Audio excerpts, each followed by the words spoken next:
Thank you. Before we get started, I want to let you know that Dean Tennessee has approved showtime at the Apollo rules. So whenever you get tired of me, you can just start yelling and throwing things, and she's got a giant hook that she's going to grab me off stage. So I want to thank you, Dean Alderman, faculty, and the class of 2014 for electing me your class speaker. I also want to thank Regent Hollingsworth for continuing an academic tradition of mine, because my academic career is ending today in 2014 the same way it began in 1990, with somebody mispronouncing my name in front of the entire class.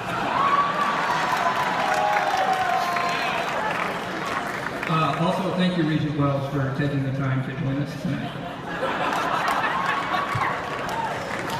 So, before I get started, I have to thank a few people. Of course, my lovely wife, Melissa, who most of you know and like better than you like me. Thanks for putting up with me for the last 3 years. And to honor a promise to her, I have to acknowledge Winston and Khaleesi, our 2 black Labradors. Of course, I have to thank my parents, without whom I couldn't be here today. But sadly, they couldn't make it. They're actually at the Baylor College of Medicine graduation right now, pretending that I'm graduating from there as a doctor.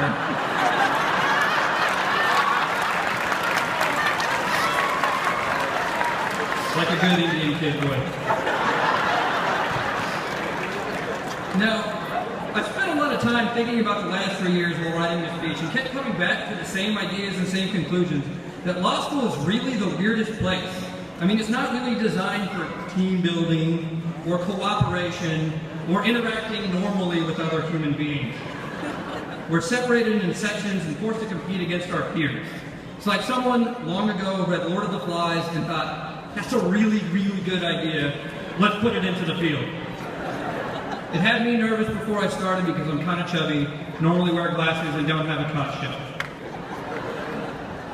But Lord of the Flies never happened. We were never taken away or taken over by the pressure. Rather, we held each other up. We became friends, started relationships, developed careers, and kind of became awesome. In front of me, the class of 2014 has people that are going to work for the better of society, ensuring the poorest among us has equal access to the justice system that they deserve.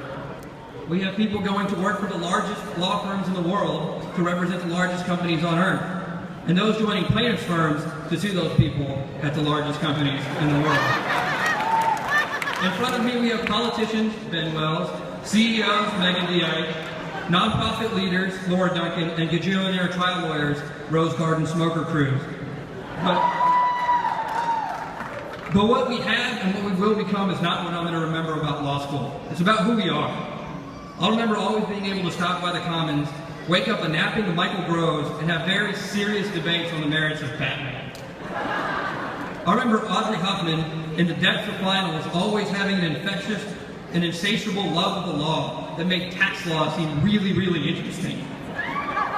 I remember David Rust, our esteemed salutatorian and the youngest member of our graduating class, teaching all of us that none of us are truly smarter than a 5th grader. And I'll remember the first day of class when Lucas Bevan asked Professor Dow if he actually had to read an assignment if it was marked on the syllabus for his own flavored edification.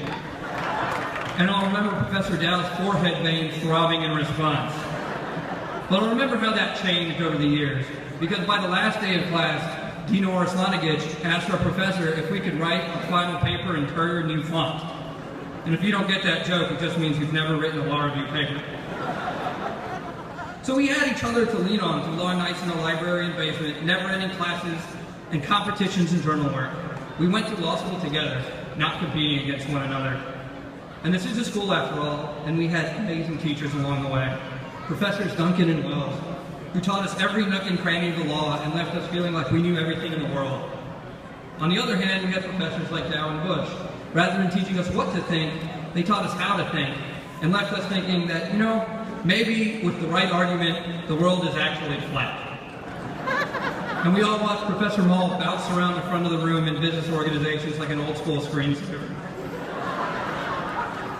We also had a wonderful administrative staff. Indeed, Alderman, you've done a wonderful job over the years. I mean, we definitely appreciate the free regalia and the new public service scholarship. But right now I'm talking about the people who run the law school. most notably Derek Gabriel and Vicky Crane.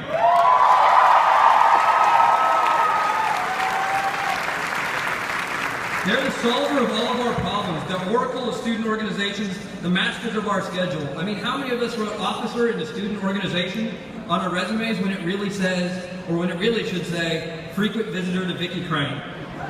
How many of us had any of our law school problems solved in a matter of seconds by Derek Gabriel? The class of 2014 owes to both of them a huge debt of gratitude, and we came together one last time to collect funds to present each of them tonight with a gift of $500 as a thank you for your hard work, dedication, and service to our law school.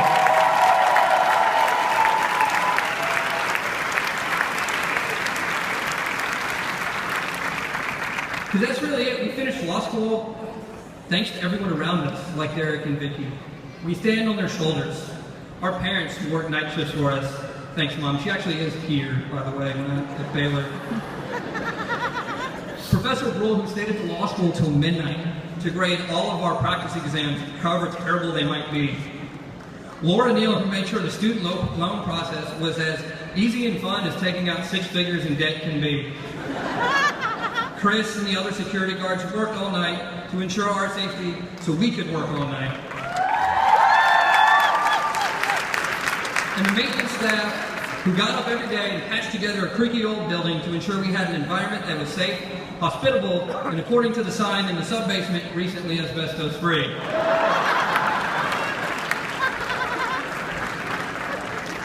So according to Google results for how to write a graduation speech, at this point I'm supposed to issue a challenge. So I have a simple one that I came up with a few days ago. On the way home from the graduation rehearsal, I actually got into a small fender bender. It was my fault, and I scratched some guy's bumper.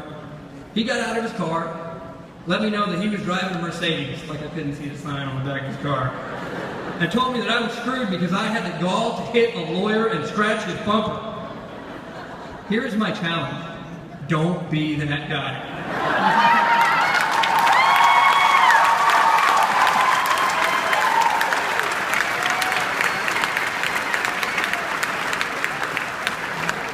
Because I know the class of 2014 will be successful, but we can't be lost in that success.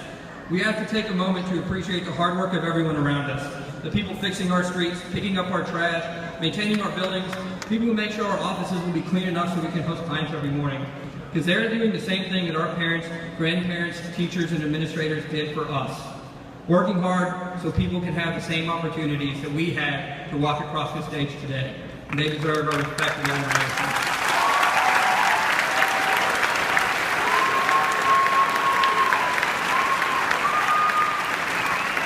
In the end, it's about awareness. Awareness that we do nothing alone. Awareness that our success is predicated on the sacrifices around us, of those around us. That everyone around us is deserving of admiration because they're all part of the seamless web that makes up our world. Awareness that we truly are in this together because life, like law school, cannot be like Lord of the Flies. Thank you.